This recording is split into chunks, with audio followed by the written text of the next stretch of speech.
All right. Hello, everybody. Hello. How are you doing today? Morning. Great. Does anyone want to do this for me? Yeah. So there's only a quiz for people in the back row. Everyone else, you're safe. My name's Dan. I believe that risk management is one of the most important things for anyone in cybersecurity to know, not only what it is, but how to do it.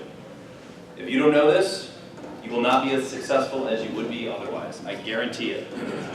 So let's start this off. Let's get started by trying to describe computer security in a single word. Piece of I'll write down frustrating. Write down And why don't you write down slow dumpster. Yes, Big ma'am. bag. back pop up? That's 3 If words. you say it fast, it's one word. This is cybersecurity today, right? I say risk assessment, someone else says pen test, someone else says vulnerability scan, and they all mean the same thing. And that's a big problem. It's frustrating to the business, it's frustrating to me, and it's frustrating to you. Have you ever been in a conversation with someone where you're just not? This is a big problem. This is huge. And they're lost, right? They don't understand it, they don't believe you. So risk management helps us get over those hurdles, no matter what part of the business or cybersecurity you're operating in. I'm going to talk about this today. Some of it's going to be a little boring. I'm going to give you a 9-step process, but I'm going to talk about this in real terms, my experiences, and if you have any questions about what I'm saying or think I'm talking shit, just let me know. All right, quick. I'm with Grey Castle. I think our vision statement is absolutely perfect, and I believe that this is not only a good vision statement for us and me, but a lot of folks out here. Cybersecurity needs to be relevant, practical, and effective all the time. Think about it as blue-collar security. It can't be complex. It can't be technology-driven.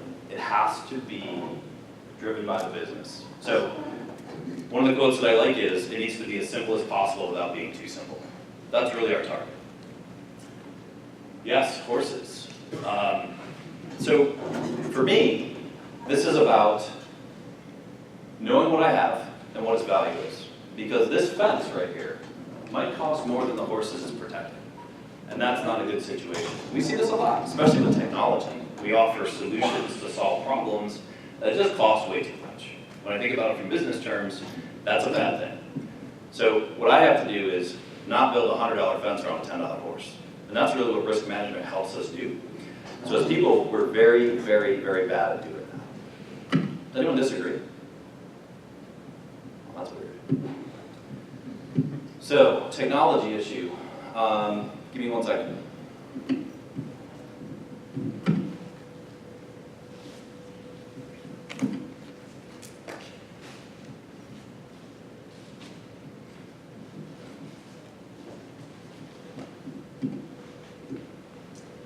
All right. Horses. Here we go. So, you always think and communicate security in business terms, period. And I'm here to talk about how we do that. Did we spend too much on this fence, this firewall, this endpoint protection, this encryption, yada, yada, yada? Or do we spend the right amount for what we're protecting? Because you can absolutely secure the business to the point where the business can no longer exist. And that's a bad thing. Right? This is going to happen. We get hacked. Every business has incidents. How do we know that this issue is something that was avoidable or not, and how much time and money should we spend on avoidance? Because undoubtedly this will happen. The impact might vary greatly. So for us, determining how much time and money to spend should be directly related to what the potential impact of the business is if I do or don't do that. And letting the business decide what that's worth. Because they know what the value of their assets are, their products, their processes, their people. This is really frustrating. I apologize. It's moving on my screen, but not on that screen.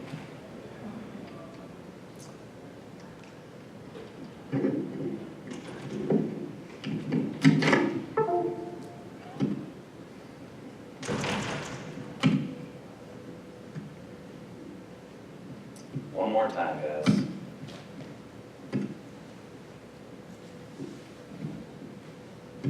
So this is an example of risk management right here, right? I went through this 3 times and made sure it worked.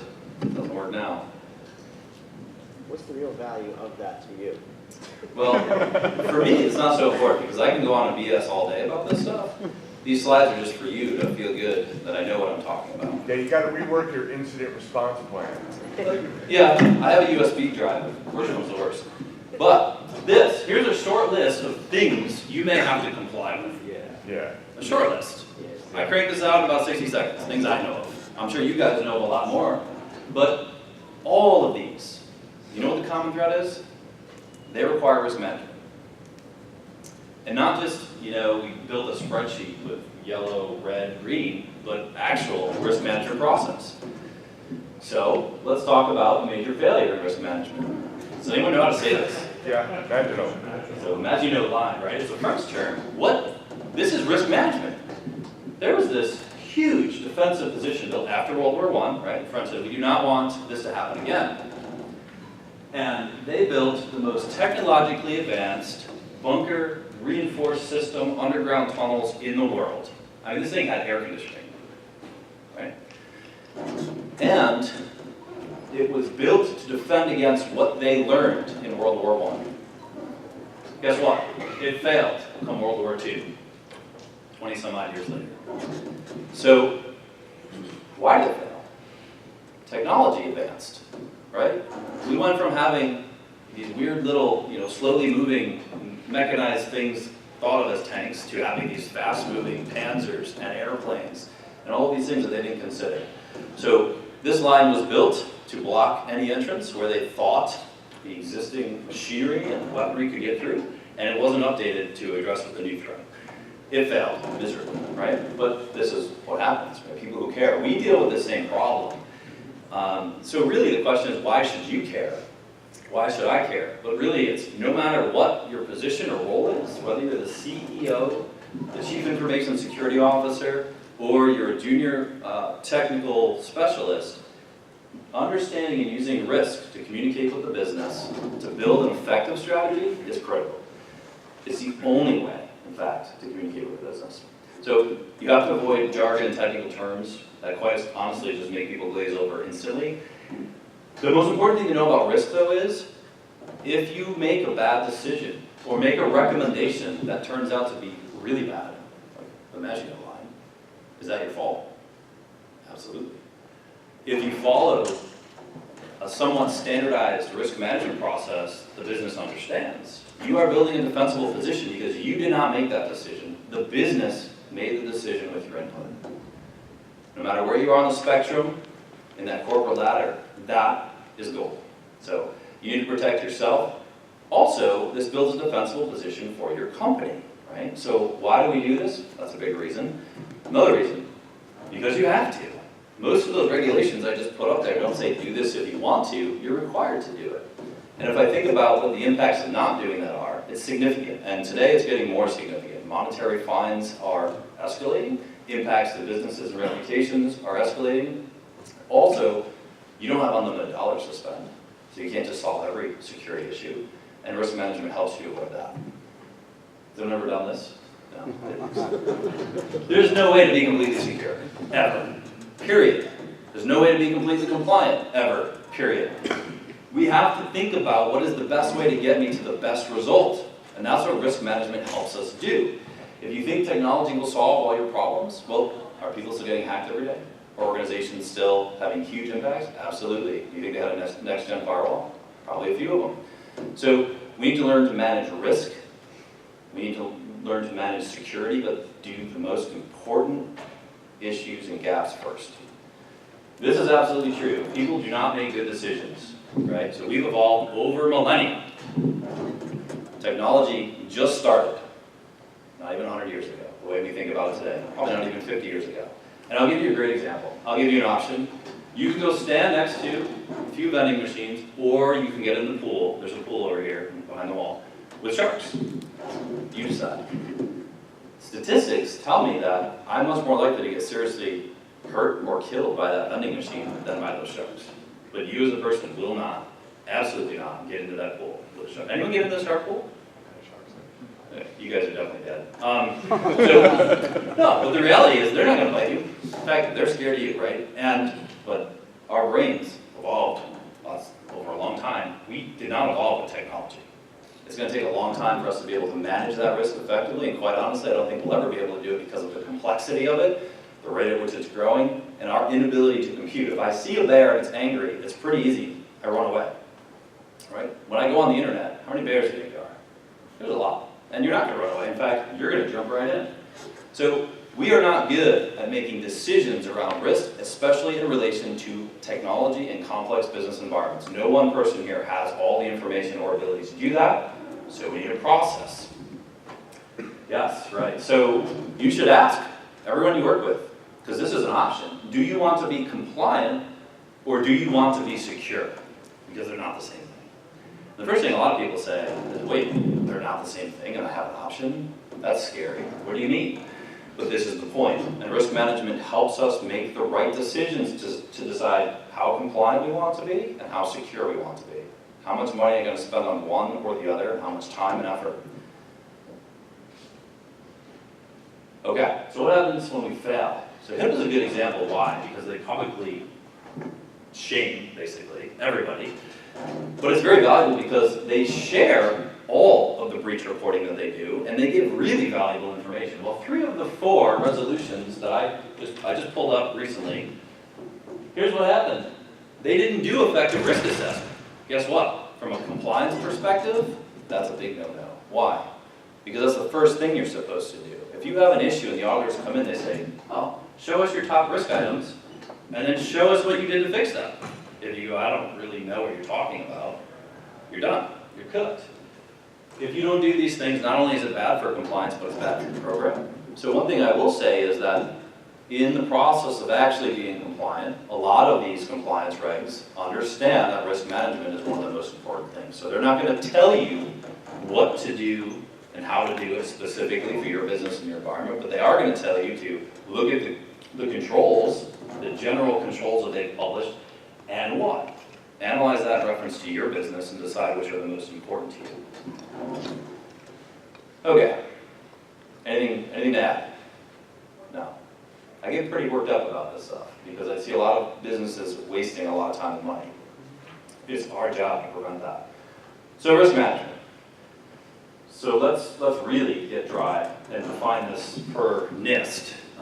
It is the total process of identifying, controlling, and mitigating information system related, it's a key term, risks.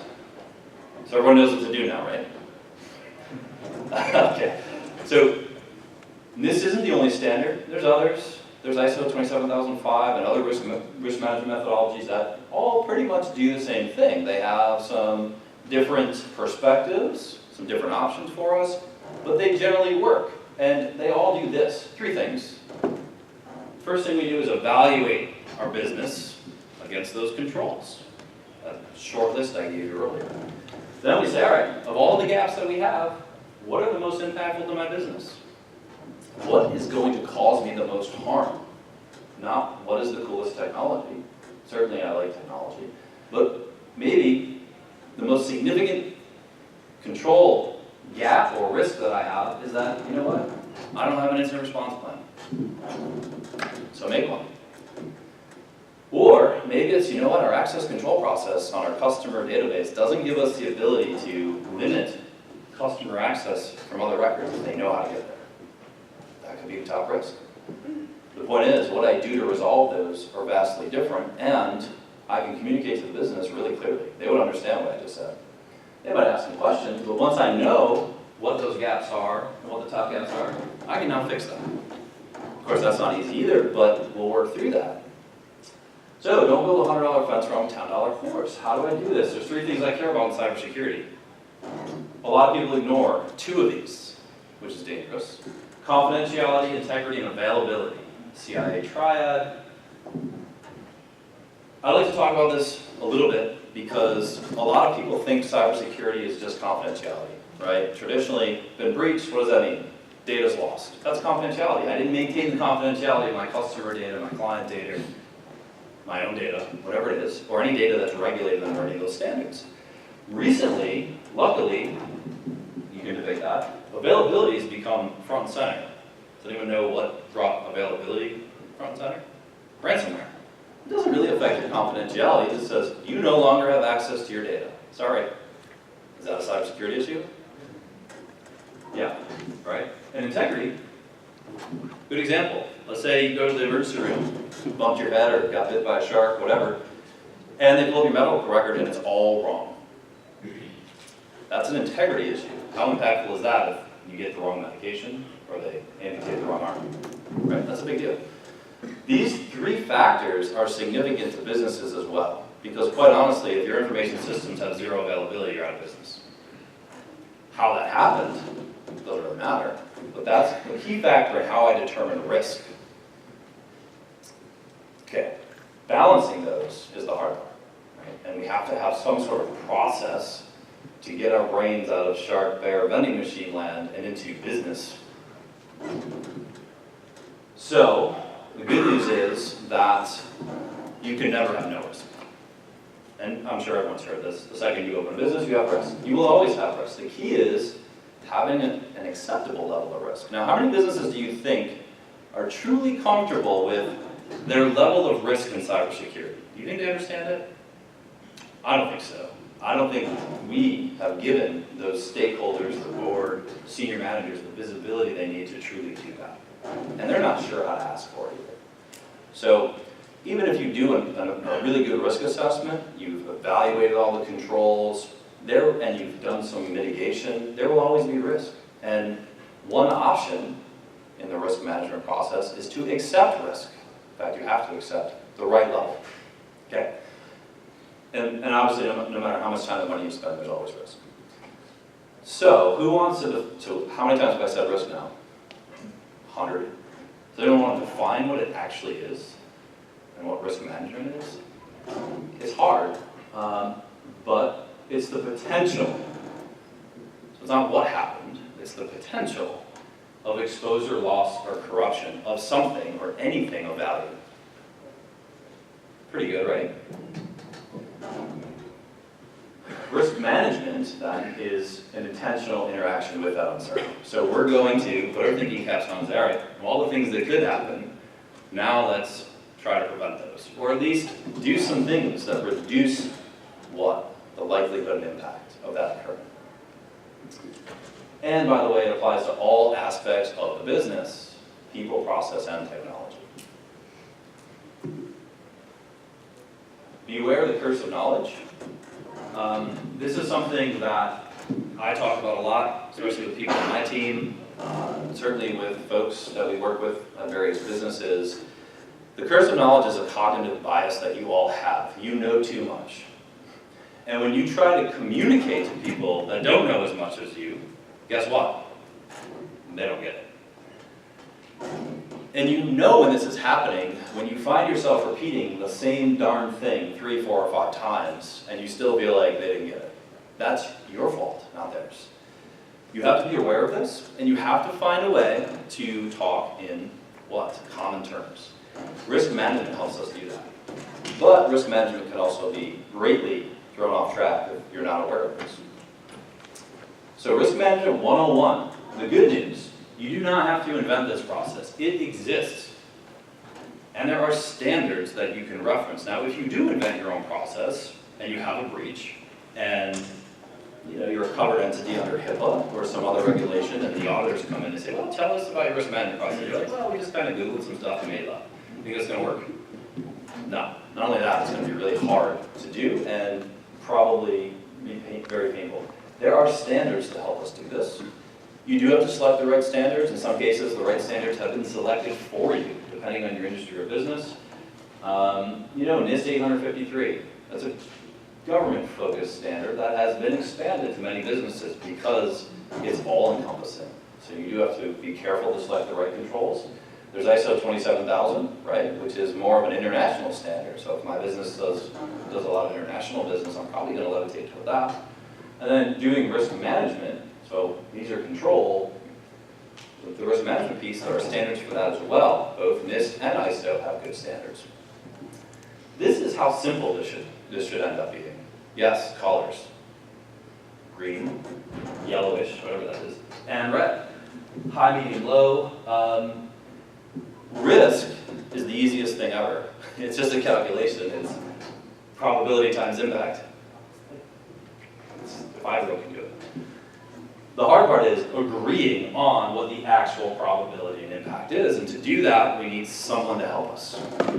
Thank you, NIST. Thank you, ISO. Also, this. I will caution everybody, similar to the curse of knowledge. Has anyone ever heard there's a lot of low-hanging fruit here? Let's just get that out of the way. Get in the Shark Tank now, because that is a bad idea. Why? You could spend all of your time and money on low-hanging fruit, which could be number 999 on the risk scoring table. Was that a good use of your time? Nope. You still have 998 higher level risks that you didn't do anything with. But someone else did it. I've done this before. There's this new technology, yada, yada, yada. Guess what? That's how you get in trouble. Using risk management helps you avoid this concept. In fact, telling people that you understand that, especially in the business, will help you a lot. The whole point is to prioritize the most important things. I don't care if it's low-hanging fruit or not. Now, in some cases, there's low-hanging fruit that is also important. Awesome. Let's do it. Just don't say low-hanging fruit. Another thing that's really important. It's starting to get complex now, and I apologize. But for me, this is good because everyone in this room has a little bit of a different perspective about what this risk thing is in relation to what I do.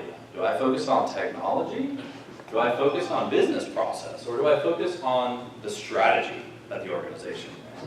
Those are three known categories that apply to risk management, and we talk about those in different ways. So whether I'm doing a pen test and I've produced a list of 12 really critical gaps in a specific asset or technology, or whether I go into a business and assess their governance process and say, this is pretty bad, I can apply risk management to that and communicate back to the business at the right level using this process. So we think about it as strategic, business, or system or application risk. And it's really important to keep that straight in your mind too, so that as you're communicating with people, they know what level in the organization you're coming in at. Okay, so this is not my keyword, but you're not in control. This is the key. And this is another key point of risk management is it makes it a business process. No one person is making the decision for the rest of the people or trying to force their view on somebody. The business decides what those risks are.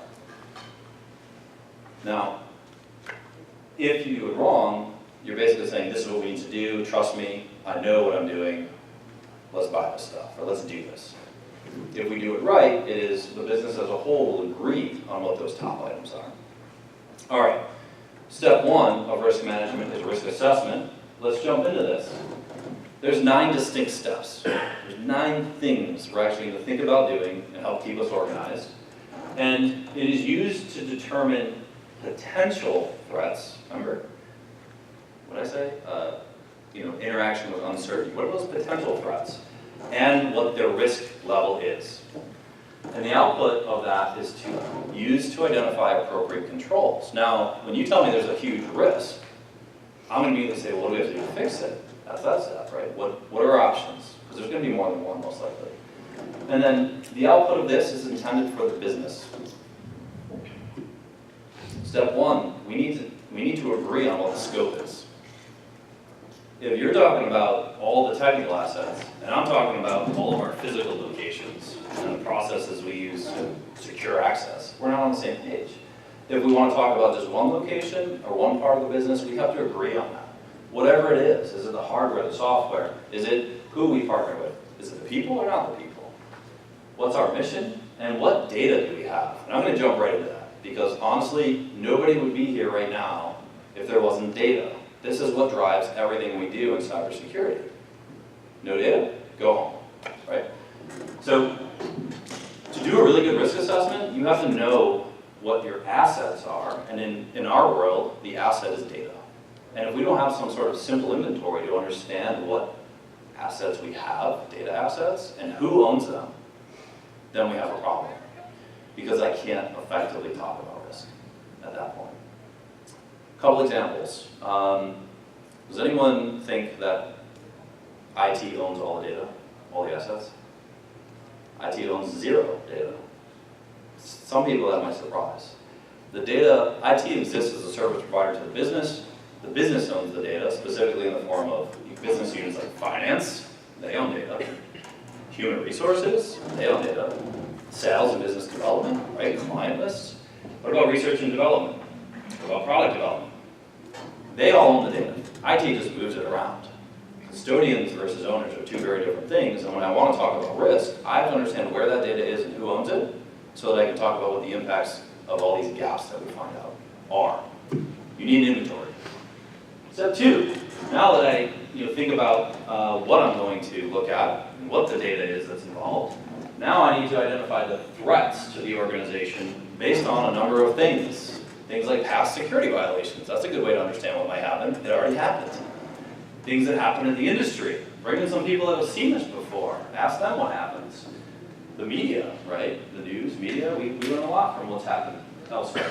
And then once we've put all those things together as determining what are our threats, then we need to classify them. And there's really three main buckets. It's natural, fire, flood, earthquake. It's environmental, cooling system failed. Or it's human, right? A lot of our threats are human, of course. And by the way, does it have to be malicious? No, right? I accidentally deleted the Active Directory. My availability is 0. That has happened before. I didn't do it, but someone else did, right? There were good intentions, but they didn't really do good risk management. So we have, does anyone still believe that users are the weakest link? I have issue with that. We can talk about that later. If you want to fight later, come see me. But users, right? Certainly our workforce introduces risk, and we are responsible for that. So step 3, now that I've thought about what the threats are, now I can talk about what are the vulnerabilities. So I can give you some examples here, but we do this in a lot of ways. Vulnerability scanning and penetration testing absolutely tells me about vulnerabilities. But what? On an asset, an application, or a system. What about vulnerabilities in my people? Well, I do a social engineering test. That's going to tell me about vulnerabilities in my people. Or what about vulnerabilities in my business process? You know what? We don't really give a crap who gets domain admin. That's a big problem. That has nothing to do with my assets or technology. That has to do with my process. From there, once I know what all those gaps are, whether they're human or physical or environmental, and whether they apply to my technology or my business process or my people, what are the exploits? So I'm going to use an analogy about a house here to wrap this all up later. But if I come to the opinion that a very important control for a house is to have a roof, and there's a hole in the roof, what are the threats? Rain is a threat at that point, right? What about small animals? Is that a threat? Sure. What if it's big enough for a bear to come in? That's a threat. What if I live somewhere cold or warm or in the rainforest? I have all these different threats. I have a hole. Now I have all these things I have to talk about. And I guarantee you it's a lot of work. The more gaps you have, of course, the more problems there are. So we use some simple things like this chart to help us through. Keep our thoughts organized. What are the threats? Terminated employees are a threat, right?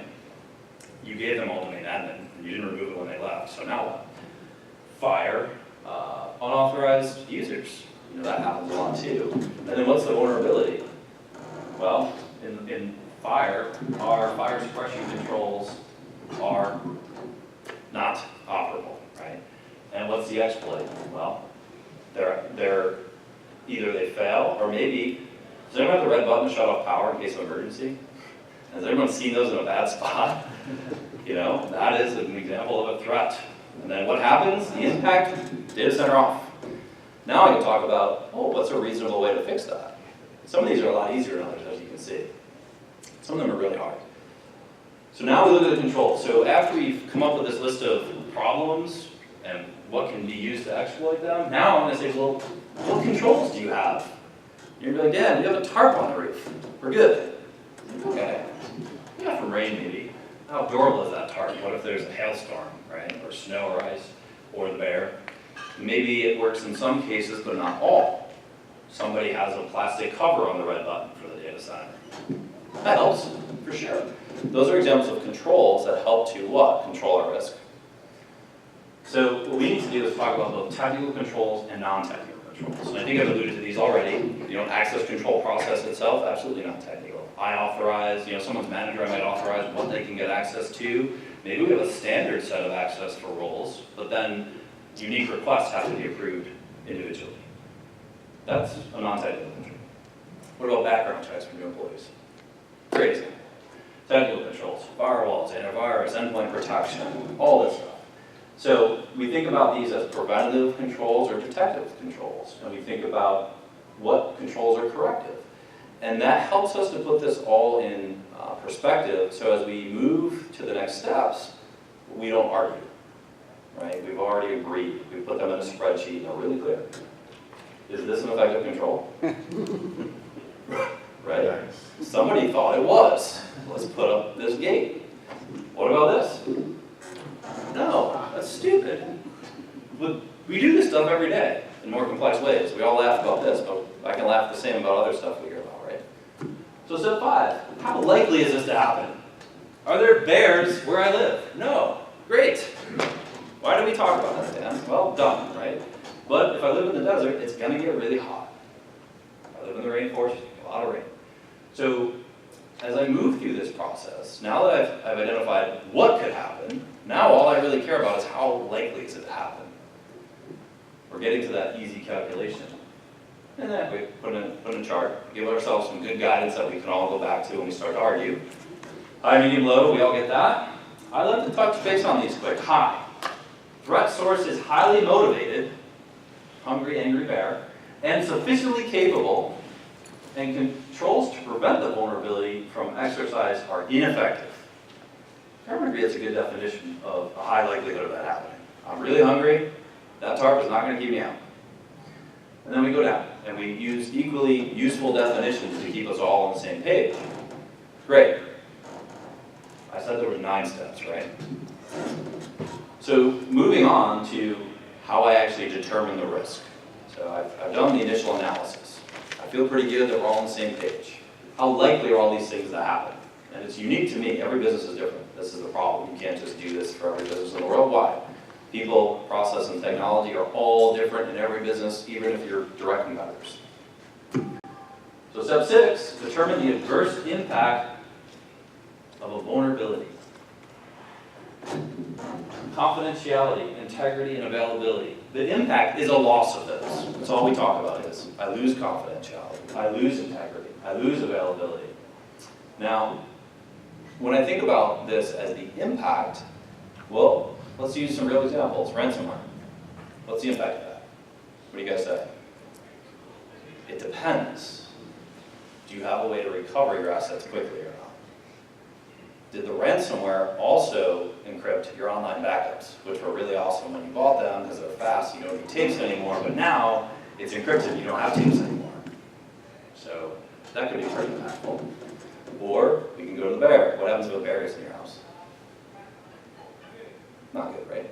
So impact is now what we're focused on. And one thing that I don't like the term pro tip, but one thing that I tell people to do is once you've got through those first 5 steps, everyone talked about likelihood, agreed on the vulnerability threat pairs, forget about it. All I want to know now is what is the impact of that? Because what people start to do is they start to solve the problem, and then you just blew up the risk management process. Do not try to solve the problem. Just tell me, very simply, what is the impact if the bear gets in? And again, we simply use high, medium, or low to tell us what the impact is. But in this case, instead of saying it's a highly motivated, intelligent attacker, and we don't have any good controls to prevent them, high means that if that vulnerability is exploited, the result is a very high cost or loss of tangible assets or resources to the business. It may significantly violate, harm, or impede the organization's mission, reputation, or interest, and it may result in human death or serious injury. So high is pretty bad. And that's pretty clear. Basically, the business may go away, or people may die.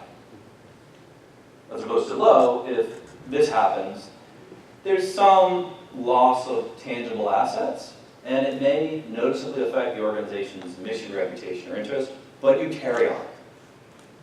Not going to be a showstopper. A bruise versus a broken neck, right?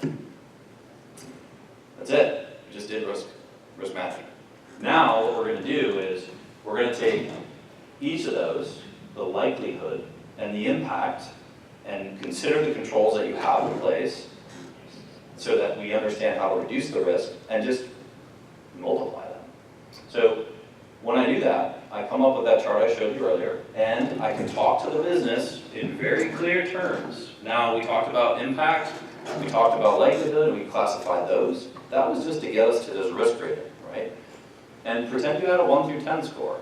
You know, low is maybe 1 through 3, and then medium somewhere in the middle, and high is 7 through 10.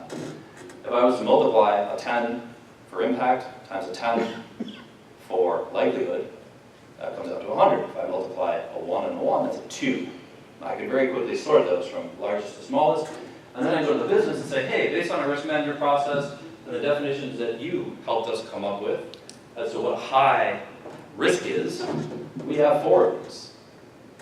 There's a strong need for corrective measures. An existing system may continue to operate, but a corrective action plan must be put in place as soon as possible. The business told you, if we have a high, this is what we need to do. Down the list. And that's what this helps us with, probability times impact. So we end up with this nice clean matrix. We can sort risks top to bottom. One of the things that I do is I promise any business that I do a risk assessment with, I'll give you a top 10, period.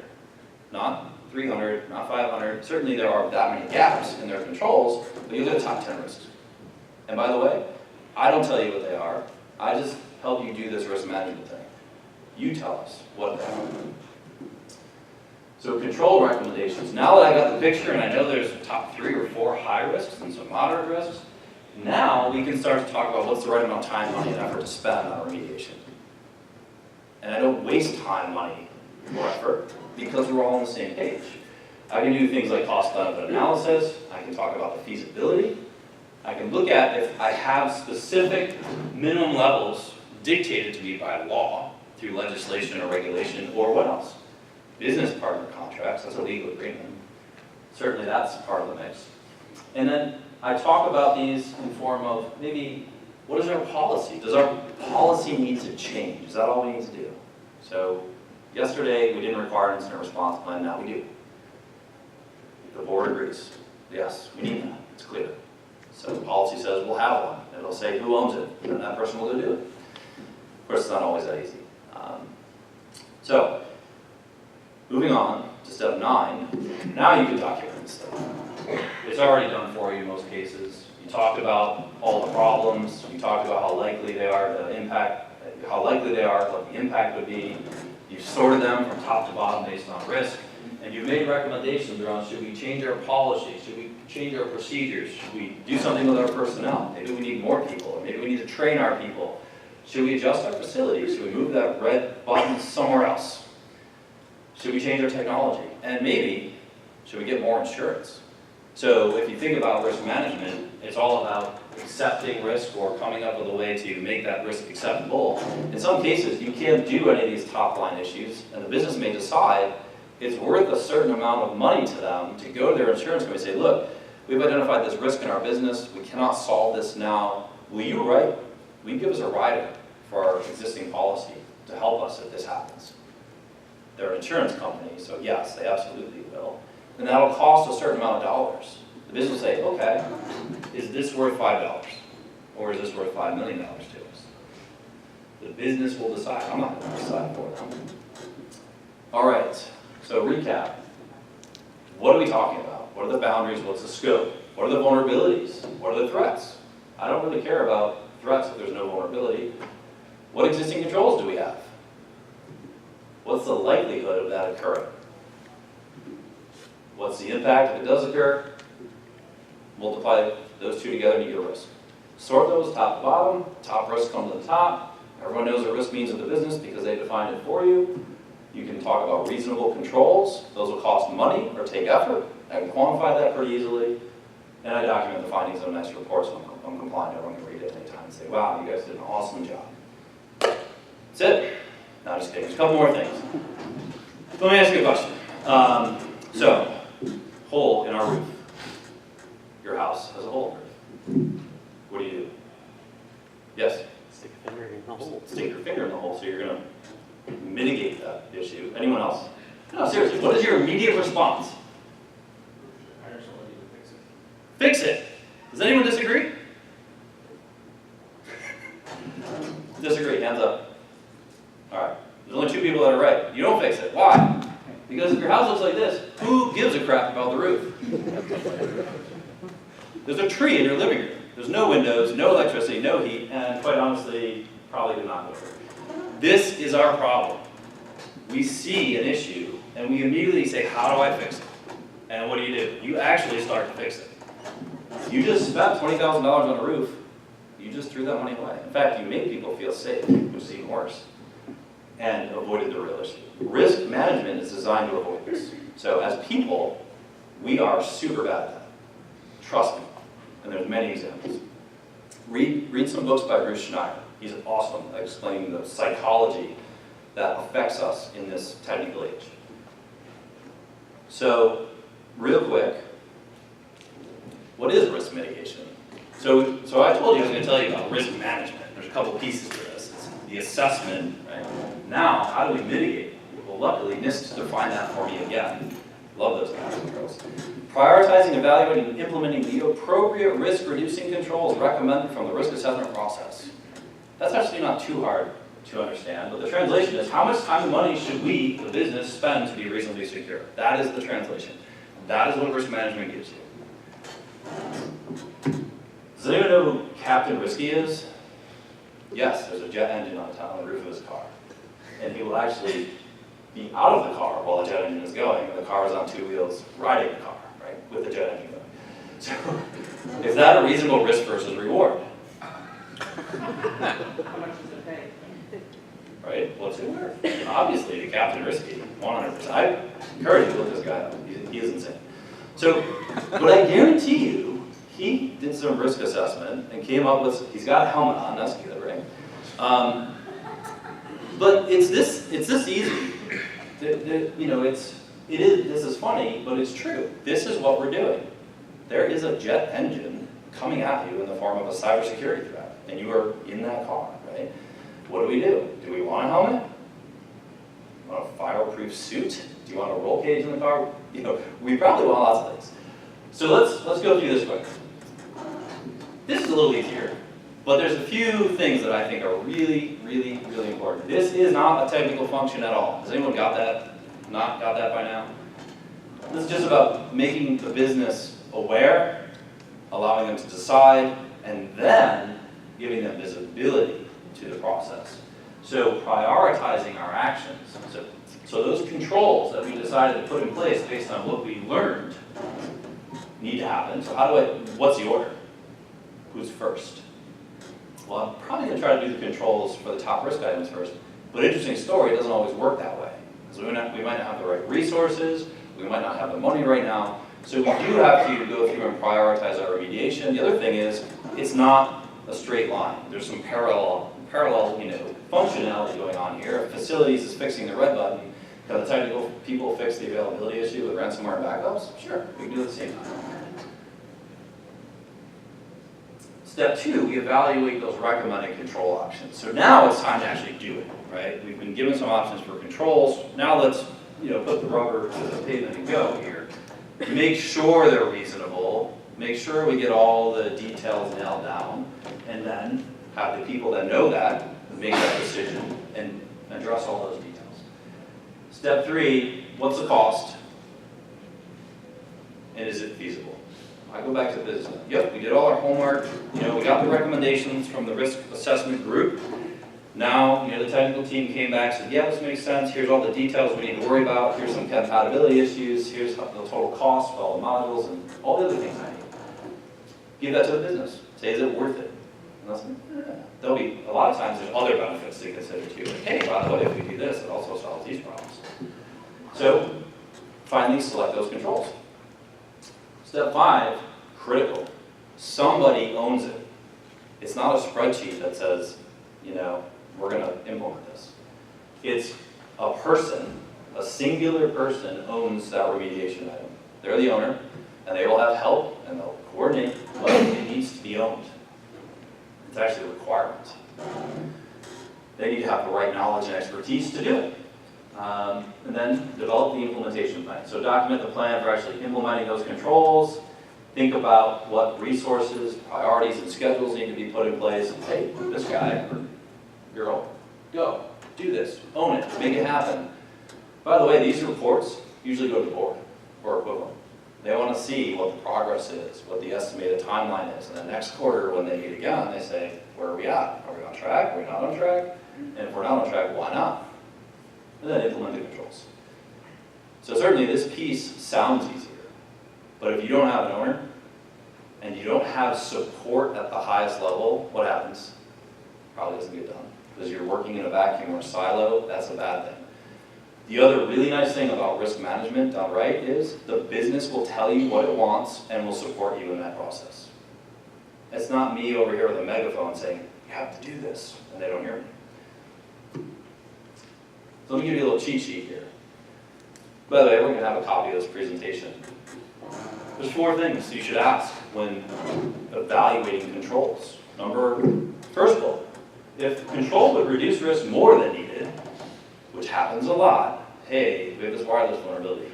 Yes, let's rip out all of our wireless infrastructure, 802.1x, new Active Directory, blah, blah, blah, blah.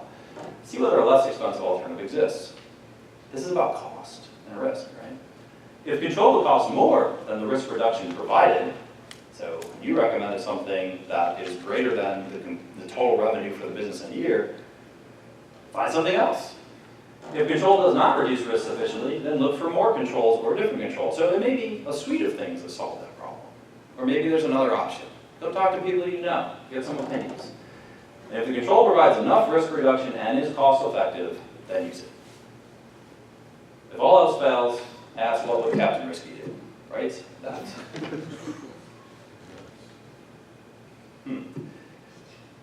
So wrapping up here, some insights for me and the people I work with. This may not be 100% accurate, but it's pretty close. The top 10 risks that we often find when doing a risk assessment. Number 1, you do not have any governance. The board doesn't give a crap about your top 10 cybersecurity risks. They don't even know what that means, and you haven't helped them do it. If I don't know how to interpret risk at the highest level of the business and make decisions, do you think I have risk or too much risk? Absolutely. We need people that own risk in each of their areas. And if I'm a data owner, human resources, finance, R&D, development, so on and so forth, I own the risk whether I know it or not. I just may not be making smart decisions about it because we didn't use this sort of process. And no one told me I own it. And I don't even know what data I own because, quite honestly, I think IT owns all the data. 2, policy, procedures, and controls. You know, in a perfect world, a thorough information security policy is no more than 10 pages. Why? Because all it is the direction that the business wishes to take. And a good way to know if your policy is any good or not is have the board read it. If they can't get through it and understand it, it's no good.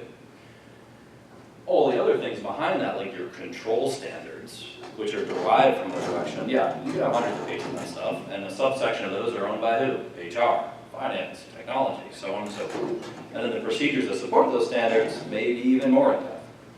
Most businesses don't do that properly. Therefore, they can't really set direction, and they can't really measure where they're at in their desire to have good controls. Data classification, so and defining what my data assets are, most businesses don't have any idea how many records they have in each department and what their value to the business is from a CIA perspective, confidentiality, integrity, and availability. If you don't have that, don't expect to be able to do any sort of effective risk management or manage security as a whole. Access control, terrible, right? Not generally owned by the people that should own it. Now, I'm not saying that the director of HR should be going in and making group policy changes and group associations and all these things, but I am saying that they should approve all that access, and especially exceptions to their standards. Why? Because they own the risk. They own the data, and any access given that isn't in line with their risk appetite isn't up to me.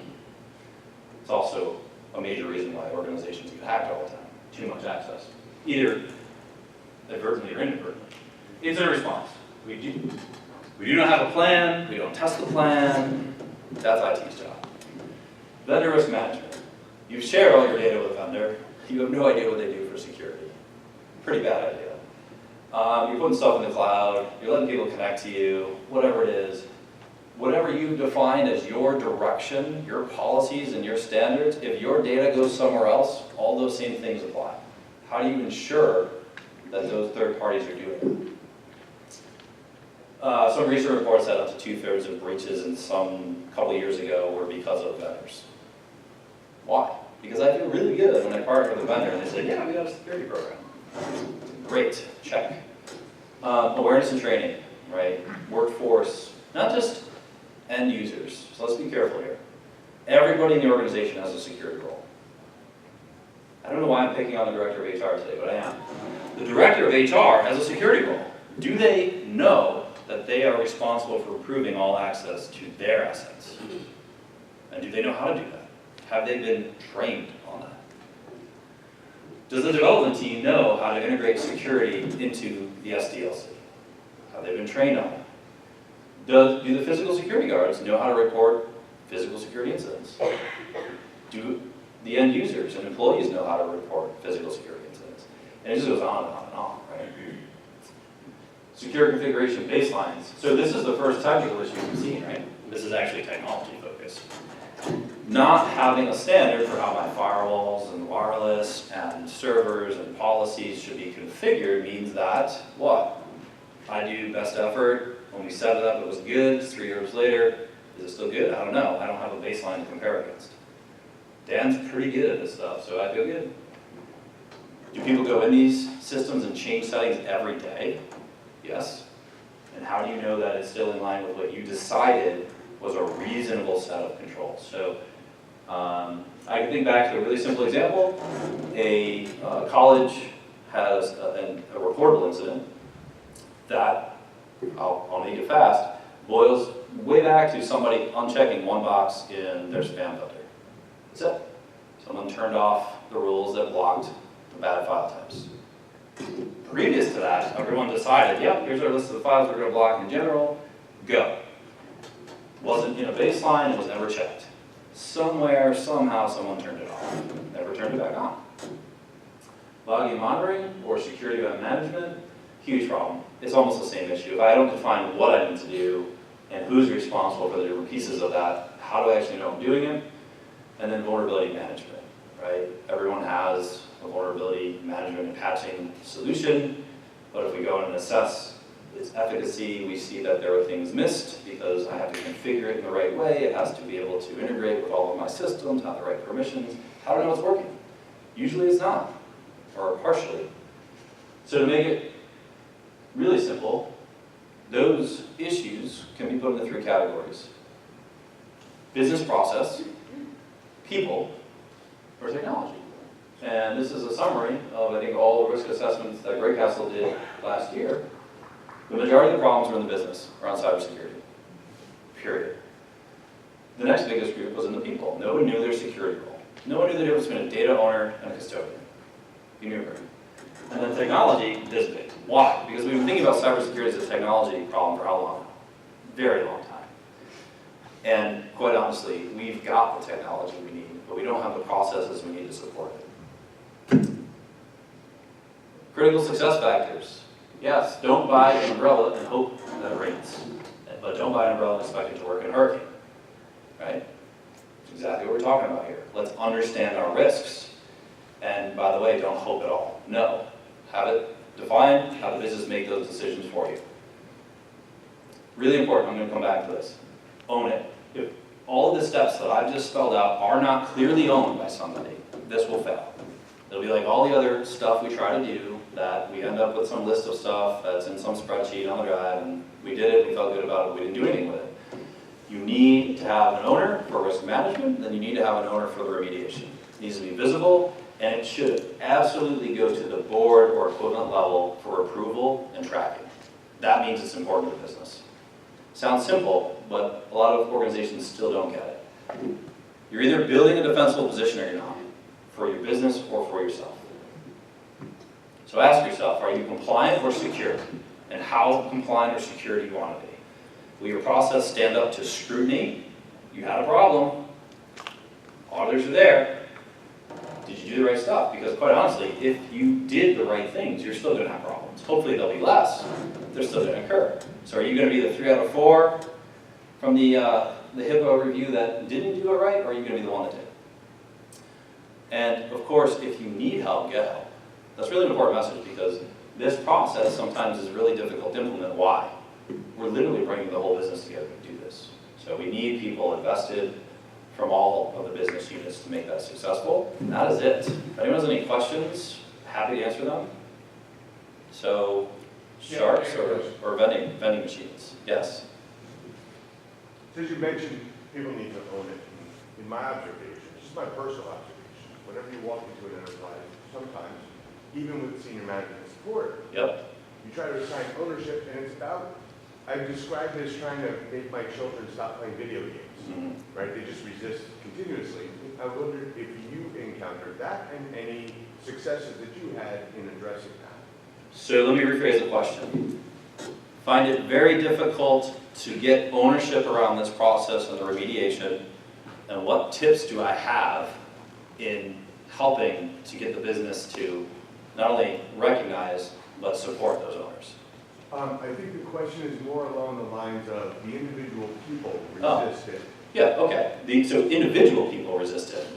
That's a problem with security rules, quite honestly, and job descriptions and expectations. So if you hired me to be the director of HR, nowhere in there did it say you will own the HR data and participate in the risk management process and ensure that all of the HR-related gaps and remediation items are effectively managed or not. That's where it starts. So, and you will find that gap almost everywhere. If the risk assessment includes the right stakeholders, that is the most effective way to get past that hurdle, which is no one really knew what their role was. So there's really three objectives in a risk assessment for me. One is what you guys would already expect. Identify gaps against known standards for controls. Right? Two, another one that you would expect. Prioritize those based on risk. But there's a third one, which is create awareness about the process and the priorities and the ownership of these gaps. So if the process is done in a way that includes the right people, both in the assessment part and then in the risk workshop piece, you will help solve many of those problems. Ultimately, you need people to be pretty vocal and supportive of the process so that it goes to the most senior resources in that company, whether it's the board or the CEO or whomever that might be, or else that lack of understanding of responsibility leads to what you discussed, which is inaction. Yes, another question. Let me throw this out there in a nutshell. My group did a type of vulnerability assessment of an entity, of a group.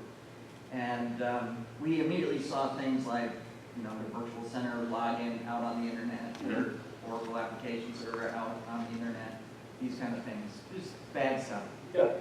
Talked to their CISO. He was a smart guy. He had just had a sort of audit assessment done by another group. And he said, well, I came to the conclusion, or what they told me and what I took away from this is our biggest problem is lack of policies. So that makes sense in a certain way, but to me, he had more immediate issues. So while